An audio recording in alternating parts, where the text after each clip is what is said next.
BNP যদি মনে করে তারা বিরোধী দলের কবর খুঁড়বে এবং পুনরায় সংসদীয় স্বৈরতন্ত্রের পথে হাঁটবে, তবে মনে রাখবে সেই কবরে আপনাদের জায়গাটাই হবে সবার আগে। এমনটাই সরাসরি হুঁশিয়ারি দিয়েছেন সার্জিস আলম।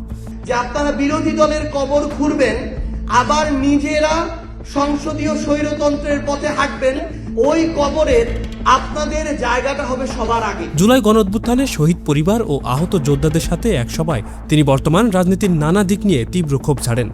তিনি দাবি করেন বিএনপি ও আওয়ামী লীগের মধ্যে একটি অলিখিত চুক্তি রয়েছে এবং সেই সমঝোতার কারণেই বিএনপি আওয়ামী লীগের ভোটের মাধ্যমে ক্ষমতায় এসেছে। তাদের জায়গা থেকে ক্ষমতায় এসেছে আওয়ামী লীগের ভোটের মাধ্যমে। এরই মধ্যেই এই চুক্তির প্রভাবে জুলাই হত্যাকাণ্ডের সাথে জড়িত অনেক দাগী আসামি জেল থেকে জামিন পেয়ে যাচ্ছে।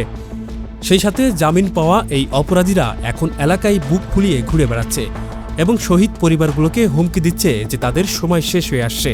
যারা আমাদের শহীদ ভাইদের হত্যার জন্য দায়ী, তাদের অনেক দাগী আসামিরা এখন জামিন পেয়ে যাচ্ছে। বর্তমানে এলাকাগুলোর পরিস্থিতি এমন ভীতিকর অবস্থায় দাঁড়িয়েছে যে যারা দেশের জন্য রক্ত দিল তারা এখন নিরাপত্তাহীনতায় ভুগছে।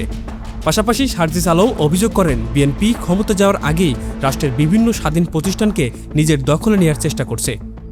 এর বাইরেও তিনি জানান অন্তর্বর্তীকালীন সরকারের গুরুত্বপূর্ণ 20টি অধ্যাদেশ বাতিল করা হয়েছে, যা আসলে প্রতিষ্ঠানগুলোর স্বাধীনতার জন্য সবচেয়ে বেশি দরকার ছিল।